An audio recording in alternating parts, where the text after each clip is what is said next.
మహాగణాధిపతయే నమః. ఓం గురుభ్యో నమః. ఓం శ్రీమాత్రే నమః. పరమేశ్వర స్వరూపమైనటువంటి జ్యోతిష, వాస్తు మరియు ఇతర అనేకమైనటువంటి శాస్త్రములను మనకు అందించినటువంటి మహర్షులకి నమస్కారం. హయగ్రీవ హయగ్రీవ హయగ్రీవేతి యో వదేత్ తస్య నిస్సరతే వాణి జిహ్నుకన్యా ప్రవాహవత్. అరుణాం కరుణాతరంగితాక్షీం ధృతపాశాంకుశపుష్పబాణచాపాం అనిమాదిభిరావృతాం మయూకైః అహమిత్యేవ విభావయే భవానీం. శ్రీమాత్రే నమః. ప్రేక్షకులందరికీ కూడా ఆ లలితాంబిక అమ్మవారి అనుగ్రహం పరిపూర్ణంగా కలగాలని మనస్ఫూర్తిగా కోరుకుంటూ, మనం ఈరోజు చాలామంది నన్ను అడిగినటువంటి ఒక ప్రశ్న ఏమిటి అంటే, ఏమంటే మేము లైఫ్లో ఫైనాన్షియల్గా బాగా చితికిపోయి ఉన్నాము, మరలా మేము రీస్టార్ట్ చేయాలి అనుకుంటే పర్టికులర్గా ఏదైనా ఒక్కొక్క లగ్నం బట్టి లేదా ఒక్కొక్క రాశిని బట్టి ఫలానా వాళ్ళ ద్వారా ధనం తీసుకొని స్టార్ట్ చేయడం కానీ, లేకపోతే ఫలానా రోజు స్టార్ట్ చేయడం కానీ, ఫలానా దేవత ఆరాధన చేసుకుంటూ స్టార్ట్ చేయడం కానీ, మళ్ళీ నా లైఫ్ని కనుక రీస్టార్ట్ చేయాలనుకుంటే ఎటువంటి రోజు అంటే ఏ రోజు ఎటువంటి వాటిల్లోకి ఎంటర్ అవ్వడం ఇట్లాంటివి ఏమైనా ఉంటుందా అని. బట్ నేను ఒకటి చెప్తాను, ఇది ఫలానా లగ్నం, మీది మేషమో వృషభమో ఉంటుంది లగ్నం, అలా లగ్నం బట్టి ఉంటుంది, ఉండదని కాదు. కాకపోతే మీ పర్సనల్ చార్ట్లో మీ ధనాధిపతి ఎలా ఉన్నాడు, మీకున్న మహాదశ ఎలా ఉంటుంది అనేటువంటిది ఉంది. దీనికి కండిషన్స్ కూడా నేను లాస్ట్లో చెప్తాను. అదేవిధంగా అసలు జాతక చక్రం లేని వాళ్ళు కూడా ఫైనాన్షియల్ గ్రోత్ అవ్వాలి ఏంటనేది చెప్తాను. బట్ మనం ఈ ఎపిసోడ్స్లో ఏంటంటే ఒక్కొక్క లగ్నం తెలియని వారు రాశి బట్టి మనం ముందుకు వెళ్దాం. కుంభలగ్నము, కుంభరాశి. కుంభలగ్నానికి ఉన్న స్పెసిఫిక్ ఇదేమిటి అంటే, ఎంజాయ్గా ఉండాలి, ఆనందంగా ఉండాలి, అనవసరాన్ని పట్టించుకుంటున్నాం ఏంటి, ఈ లక్షణాలు అధికంగా ఉంటాయి. అధికంగా నేను చెప్పేది, మళ్ళీ మీ రాశ్యాధిపతి, మీ లగ్నాధిపతి వెళ్ళి ఉండే పొజిషన్స్ని బట్టి మీ తత్వం మారుతూ ఉంటుంది. బట్ ఇన్బిల్ట్గా ఉండే నేచర్ అది. సక్సెస్ అవ్వాలి, ఒక మంచి బిజినెస్ చేయాలి, హ్యాపీగా ఉండాలి, ఇవి ఈ లక్షణాలు కుంభానికి ఎక్కువగా ఉంటాయి. అయితే ఇక్కడ మనం ధనం గురించి మాట్లాడుకుంటున్నాం కాబట్టి, మీ ధనాధిపతి ఈ జూపిటర్. జూపిటర్ అంటే పర్టికులర్గా ఎనీథింగ్ గైడింగ్ చేసేటువంటి వాటి ద్వారా ధనం వచ్చేది. రాశిలో ఉన్నాడు జూపిటర్, ఉదాహరణ కుంభంలో కూర్చున్నాడు, మీరు జాబ్ చేయడం ద్వారా సక్సెస్ అవుతారు, వేరే దేశానికి వెళ్ళి. అదే సప్తమంలో వెళ్ళి కూర్చున్నాడు, ఇక్కడ కూడా జాబే, కానీ ఏదైనా రవి హౌస్లో వెళ్ళి కూర్చున్నాడు కాబట్టి ఆరోగ్యానికి సంబంధించిన సెక్టార్స్లో బాగా సక్సెస్ అవుతారు. రెండులోనే ఉన్నాడు అనుకోండి, చాలామందికి రెండో అధిపతి రెండులో ఉంటాడు. జూపిటర్ ఇస్ ఓన్ హౌస్, అబ్బా అద్భుతం, నిజమే. బట్ పాడవకుండా ఉంటే అద్భుతం. అందులో మీరు గైడింగ్, టీచింగ్, ట్రైనింగ్ సెంటర్స్ వీటి ద్వారా యోగిస్తుంది. లేదా ఆధ్యాత్మికము, ఆస్ట్రాలజీ, వాస్తు, ఎనీథింగ్ స్పిరిచువల్ రిలేటెడ్, పూజా సామాగ్రి స్టోర్స్, అట్లా. అంటే ఏ గ్రహం బాగుంటే, ఏ రాశుల్లో ఉంటే ఆ రోజుల్లో బాగా కలిసి రావడం కూడా జరుగుతుంది. వాళ్ళ వల్ల, గురువుల వల్ల కూడా కలిసి రావడం జరుగుతుంది. అలాగే 3లో ఉన్నాడు అనుకోండి మీకు, అప్పుడు పర్టికులర్గా మీరు ఏదైనా ఒక construction based, mediating base, construction base ఇట్లాంటి వాటి ద్వారా యోగం ఉంటుంది. 4లో ఉన్నాడు ఉదాహరణ గురువు మీకు, ఇక్కడ కూడా ఎనీథింగ్ కొంచెం లోన్స్, హోమ్ లోన్స్ ఇప్పించడము, అండ్ అదేవిధంగా ఇక్కడ కూడా కొంతవరకు కన్స్ట్రక్షను, అందానికి సంబంధించినవి వీటి ద్వారా, and transport related, food related వీటి ద్వారా డబ్బులు ఇస్తాడు అక్కడ.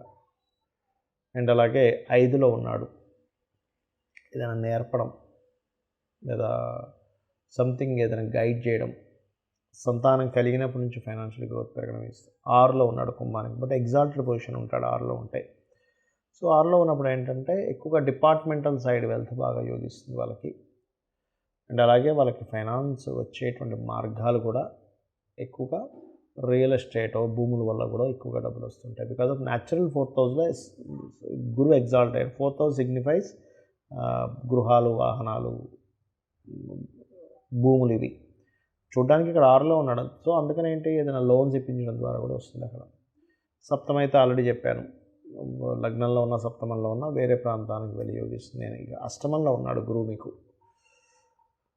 ఇక్కడ ఎనీథింగ్ స్కూల్స్, కాలేజెస్, బిజినెసెస్ చేయడం ద్వారా యోగిస్తుంది. ఎనీథింగ్ స్పిరిచువల్ రిలేటెడ్ ద్వారా యోగిస్తుంది.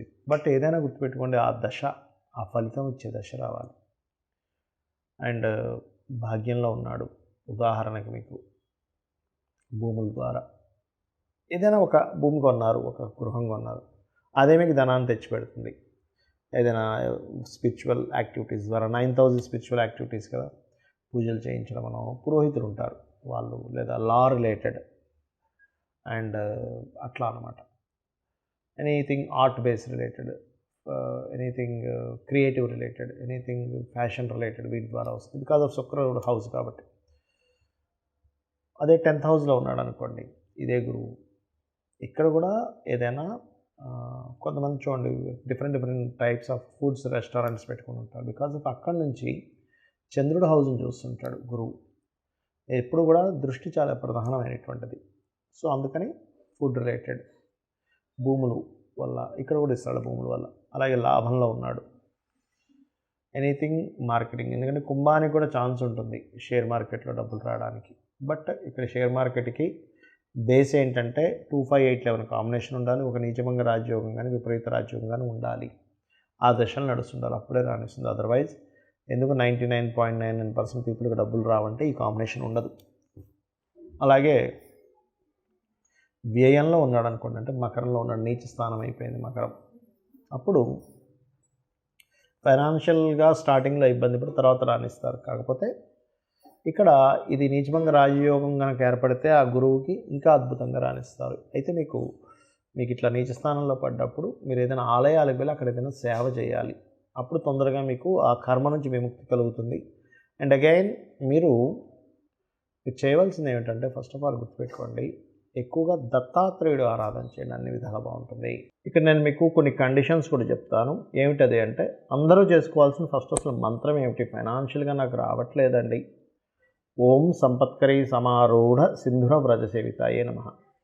లేదు బాగా అప్పులు ఉన్నాయి, గొడవలు ఉన్నాయి, ఆ గొడవలు తీరిగితే కానీ నాకు డబ్బులు రావంటూ ఉంటారు. అలాంటప్పుడు నవవిద్రుమ బింబశ్రీ ఞక్కారి రతనచ్చద, దీనికి ముందు ఓము లాస్ట్లో నమః కలుపుకోండి. ఓం నవవిద్రుమ బింబశ్రీ ఞక్కారి రతనచ్చదాయే నమః. అయితే ఇక్కడ మనకు కొన్ని కండిషన్స్ ఉంటాయి. ఏమిటది అంటే, ప్రతి మనిషికి కూడా ఫైనాన్షియల్గా మంచి స్టేజ్కి వెళ్ళాలని అనిపిస్తుంది, అనిపించాలి కూడా. మనకు శాస్త్రాలు కూడా చెప్పింది ఏమిటంటే, పురుషుడు ఖచ్చితంగా 1 సంవత్సరం సరిపోయేంత ధనాన్ని అతను ఎప్పుడూ క్యారీ చేస్తుండాలట. అది కూడా ఎవరు? గృహస్థు. సన్యాసుల గురించి కాదు నేను చెప్పేది. గృహస్థు ఖచ్చితంగా ఒక 1 year సరిపోయేంత మనీని ఆయన దగ్గర ఉంచుకుంటే ఫ్యామిలీకి ఏమీ జరగకుండా ఉంటుంది. ఇవాళ రేపు మనం చూసుకున్నట్లయితే ఏ రోజుకి ఆ రోజే పరిస్థితి, ఏ నెల కానాలే పరిస్థితి ఉంది. మరి అంత మనీ మన దగ్గర ఎప్పుడు ఉండాలి, నిల్వ ఉండాలి అంటే మీరు చేయవలసినటువంటి కొన్ని మనకు తెలియకుండానే కొన్ని తప్పిదాలు చేస్తూ ఉంటాం. ఏమిటవి? ఇప్పుడు నేను మీకు మంత్రం చెప్పాను, ఈ మంత్రం రెగ్యులర్గా చేయాలి. ఎప్పుడైనా గుర్తుపెట్టుకోండి, రెగ్యులర్గా ఒక రోజు ఏదో బద్దకించి ఆపేసాం, 2వ రోజు 3వ రోజు ఆగిపోతూ ఉంటుంది. కాబట్టి పాయింట్ నెంబర్ 1, రెగ్యులర్గా మంత్రం చేయడం చేయండి.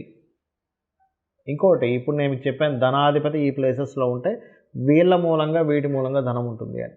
ఆ ప్లేస్లో ఇంకొక ప్లానెట్ ఏదైనా ఉంది కంజంక్షన్లో, ఏ కేతువో శుక్రుడో కుజుడో సంథింగ్ ఇంకో ప్లానెట్ వచ్చింది, రేపు 2-3 ప్లానెట్స్ వచ్చి ఉంటాయి. 2-3 ప్లానెట్స్ కనుక ఉంటే మల్టిపుల్ ధనయోగాస్ ఉంటాయని అర్థం చేసుకోండి. లేదా ఏదైనా ఒక పాపగ్రహం వచ్చింది మీకు ధనాధిపతితో కలిసాడంటే ఆ పాపగ్రహ సంబంధించినటువంటిది కూడా గ్రహారాధన చేయండి. అప్పుడు ఉదాహరణకు కుజుడు వచ్చాడు మీ ధనాధిపతితో, కుజగ్రహం దగ్గర కూడా దీపారాధన చేయండి. రవి ఉన్నాడు, కంబస్ట్ చేసుకున్నాడు, రవిగ్రహం దగ్గర కూడా చేయండి. లేదా రవిచంద్రులు ఇద్దరూ కలిసి మీ ధనాధిపతితో ఉన్నాడు, అది అమావాస్య యోగం ఏర్పడింది కాబట్టి రవిచంద్ర గ్రహాలు రెండింటికి మీరు దీపారాధన చేయండి.